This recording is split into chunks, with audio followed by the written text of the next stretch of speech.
முன்னெல்லாம் பார்த்தீங்கன்னா குழந்தைங்கள வந்து வெளியில் விளையாட விட்டாங்க. உடல் வந்து வேர்வை வர வரைக்கும் நல்லா விளாண்டாங்க. இண்டீஸில் பார்த்தீங்கன்னா டிவி பார்த்து சாப்பிடும்போது சாப்பிடும்போது ஏன் டிவி பார்க்குறேன்பாங்க.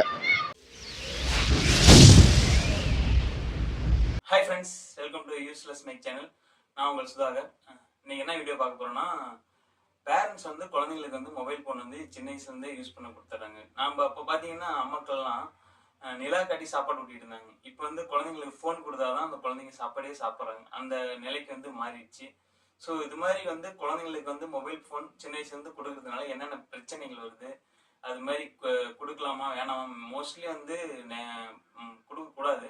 ஸோ இதை பற்றி நம்ம மக்கள்கிட்ட போய் கேட்கலாம். குழந்தைங்களை வந்து இந்த ஜென்ரேஷன் குழந்தைங்க ஃபோனால் எவ்வளோ அடிக்ட் ஆகிக்கிறாங்க, என்னென்ன பிரச்சனைகள் வருது, அவங்க பெரியவர்களானா என்னென்ன பிரச்சனைகள் வரும், அதை பற்றி நம்ம வந்து மக்கள்கிட்ட கேட்கலாம். ஸோ இதை வந்து இது மாதிரி யூஸ்ஃபுல்லான வீடியோ பார்க்க நம்ம யூஸ்லெஸ் மேக் சேனலை சப்ஸ்கிரைப் பண்ணிக்கங்க. ஃபாலோ பண்ணாதையும் ஃபாலோ பண்ணிக்கங்க. இப்போ வாங்க நம்ம போய் மக்கள்கிட்ட கேட்கலாம். குழந்தைங்க மட்டும் இல்லைங்க, இப்போ இருக்கிற எல்லா சின்னவங்கலேருந்து பெரியவங்க வரைக்கும் அந்த ஃபோனில் வந்து அடிக்ட் ஆகிடுறாங்க. அதில் பார்த்தீங்கன்னா குழந்தைங்க வந்து பார்த்திங்கன்னா ரொம்ப கண்ணோட பார்வையிலேருந்து அவங்களோட அடுத்த அட்வான்ஸாக யோசிக்கிற திறமைகள் எதுவுமே இல்லை. ஏன்னா செல்லுலேயே இருக்கிறதுனால குழந்தைங்க அடுத்தது விளையாடுறது, அடுத்த ஆக்டிவிட்டாக என்னென்ன பண்ணணும் அப்படிங்கிறது எல்லாத்தையும் மறந்து போய் ஒரே இடத்துல உட்காந்தே இருக்கிறாங்க. அப்போ வந்து அவங்களோட வளர்ச்சி பார்த்திங்கன்னா அவ்வளோதான் இருக்கும். அதை டேலண்ட்டுங்கிறது அதிகமாக வராது.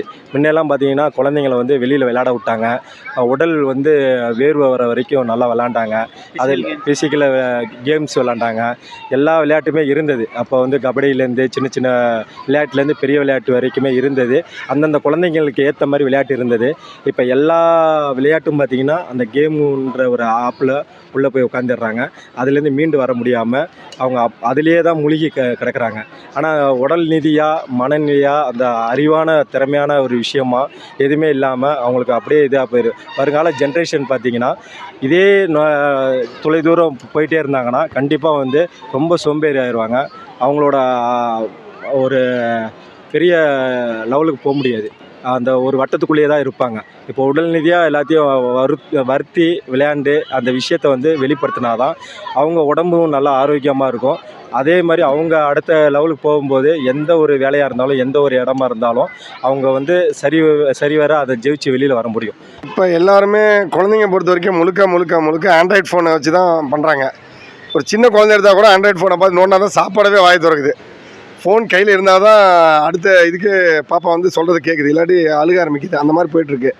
இப்போ குழந்தைங்க மட்டும் இல்லை, முதியோர்கள் வரைக்குமே எல்லாருமே இப்போ செல்ஃபோன் எல்லாருமே யூஸ் பண்ணுறது பழக ஆரம்பிச்சிட்டாங்க. செல்ஃபோன் தான் இன்றைக்கி வந்து அத்தியாவசியம் மாதிரி ஆகிடுச்சு. செல்ஃபோனில் ஒரு நாள் கூட இருக்க முடியாதுன்ற மாதிரி ஆகிடுச்சு எல்லாத்துக்குமே. ஏன்னா அது ஒரு போதைப் பொருளோட மோசமான இது மாதிரி ஆகிடுச்சு.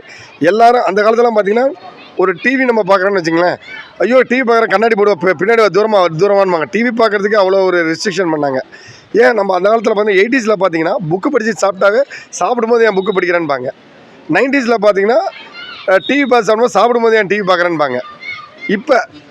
இப்போ இருக்க ஜென்ரேஷன் பார்த்தீங்கன்னா 2Kல பார்த்தீங்கன்னா சாப்பிடும்போது என் செல்ஃபோனை பார்க்குறேன்றாங்க. ஸோ காலங்கள் மாறுது, காட்சிகள் மாறாதுன்ற மாதிரி. ஆமாம், உண்மை. குழந்தை ஃபோனெல்லாம் சாப்பிடாது, கத்த ஆரம்பிச்சிடும், வாயே திறக்காது. ஃபோனை பார்த்துனா மட்டும்தான் வாயும் திறக்கும். நீங்கள் உங்கள் வேலையும் அம்மாவோட எல்லா வேலையும் நடக்கிறதுக்கு காரணமே இந்த செல்ஃபோன் தான். இப்போ இருக்கிற பசங்கள்லாம் பார்த்திங்கன்னா மேலோட்டமாக ஹார்ட் ஒர்க் பண்ணாமல் அப்படியே மேலோட்டமாக எது ஈஸியாக இருக்குது அந்த வேலையை தான் தேர்ந்தெடுக்கிறாங்க. ஹார்ட் ஒர்க் யாருமே பண்ணுறதே இல்லை, ஸ்மார்ட் ஒர்க்கை மட்டும் தான் விரும்புகிறாங்க. ஆனால் இதே நிலைமை இப்படியே போயிட்டு இருந்துச்சுன்னா ஃப்யூச்சரில் பார்த்திங்கன்னா இந்த ஹார்ட் ஒர்க் பண்ணுறவங்க அது குறைஞ்சிருவாங்க, ஸ்மார்ட் ஒர்க்காக தான் அதிகமாக இருப்பாங்க. அந்த ஜென்ரேஷன் பார்த்திங்கன்னா ஒரு 30-40 வயசுக்குள்ளே பார்த்திங்கன்னா அவங்க லைஃபே முடிஞ்சிடும். அதுக்கப்புறம் பார்த்திங்கன்னா அவங்களால ஒன்றுமே பண்ண முடியாது. இப்போ வந்து யார் ஹார்ட் ஒர்க் பண்ணுறாங்களோ கண்டிப்பாக பின்னாடி பார்த்திங்கன்னா நல்ல லெவலில் வந்து செட்டில் ஆயிடுவாங்க. இப்போ இருக்கிறவங்க பார்த்திங்கன்னா ஸ்மார்ட் ஒர்க்கு, சின்ன பசங்களாம் 20-22 வயசு பசங்களாம் இந்த ஸ்மார்ட் ஒர்க்லேயே விரும்பி போயிடுறாங்க. ஹார்ட் ஒர்க் பண்ண மாட்டேங்கிறாங்க. டெக்னீஷியனான வேலையை எதுவுமே செய்ய மாட்டேங்கிறாங்க. இன்றைக்கி போனோமா வேலைக்கு முடித்தோமா வந்தோமான்ற சூழ்நிலையில் இருக்கிறாங்க. பட் ஆனால் அதையும் கடந்து நல்லா ஹார்ட் ஒர்க் பண்ணாங்க, இன்றைக்கி பண்ணாங்க, சின்ன வயசில் பண்ணாங்கன்னா பின்னாடி பார்த்திங்கன்னா அவங்க லைஃப்பில் வந்து நல்ல லெவலில் வரலாம். அது யாருக்குமே தெரிய மாட்டேங்குது. அவங்களுக்கு விழிப்புணர்ச்சியாக இந்த விஷயமா நான் சொல்கிறேங்க. செல்ஃபோன்னால் நல்லதை விட கெட்டது தான் சார் அதிகமாக இருக்குது. உதாரணத்துக்கு பார்த்தீங்கன்னா எல்லா குழந்தைங்களும் இப்போ சின்ன வயசில் எல்லோரும் கண்ணாடி போட ஆரம்பிச்சிட்டாங்க. இப்போ நம்மளாவது ஒரு 40 ஏஜ் அபோவ் போடுறோம் அது ஒரு ரீசனாக இருக்குது. அவங்களாம் பார்த்தீங்கன்னா குழந்தைங்களே பார்த்தீங்கன்னா என்னென்ன சின்ன வயசில் செல்ஃபோன் வச்சுட்டு மணிக்கணக்காக இப்படியே உட்காந்து பார்க்குறது. நைட் டைமில் குழந்தைங்க வந்து அழுகுறாங்கன்னு சொல்லிட்டு பெற்றவங்க தூக்கத்தை கிடைக்கான்னு சொல்லிட்டு செல்ஃபோனை கையில் கொடுத்துட்றாங்க. அதுங்க இருட்டில் பார்க்க கூட இருட்டிலே உட்காந்து பார்த்து கண்ணு வீங்கி போய் அது வேறு மாதிரி போயிடுது. விடிய இப்போ நோண்டிக்கிட்டே இருக்குதுங்க, அதுங்களும் அதை சிரிச்சுட்டு நோண்டிக்கிட்டே இருக்குங்க. ஸோ செல்ஃபோனுன்றது பார்த்திங்கன்னா முடிஞ்ச அளவுக்கு என்னுடைய தனிப்பட்ட கருத்து சொல்கிறேன் சார். நான் வந்து கீபேட் ஃபோன் தான் அது மேக்ஸிமம் யூஸ் பண்ணுவேன். ஏன்னா ரேடியேஷன் கம்மி, பேசுகிறது நம்ம பேசுவோம். முன்னெல்லாம் பார்த்திங்கன்னா வீட்டில் லேண்ட்லைன் இருந்துச்சு, இந்த பிரச்சனையெல்லாம் பேசிகிட்டு இருந்தோம். இப்போ எல்லாத்துக்கும் லேண்ட்லைனில் இப்போ எல்லாம் காணாமல் போயிடுச்சு. ஓல்ட் இஸ் கோல்டு மாதிரி ஆகிடுச்சு. ஸோ முழுக்க பார்த்திங்கன்னா இப்போ கீபேட்லாம் முழுக்க பேசுறதுக்கு பயன்படுத்துங்க. செல்ஃபோன் ஆண்ட்ராய்ட் ஃபோன் பயன்படுத்தும் போது அந்த கிளாஸ் அதுக்குன்னு உண்டான கிளாஸ் விற்கிது, அதை போட்டு கொஞ்சம் கரெக்டாக பண்ணால் கண்ணுக்கு ஒரு பாதுகாப்பு கிடைக்கின்றது என்னோடய கருத்து சார்.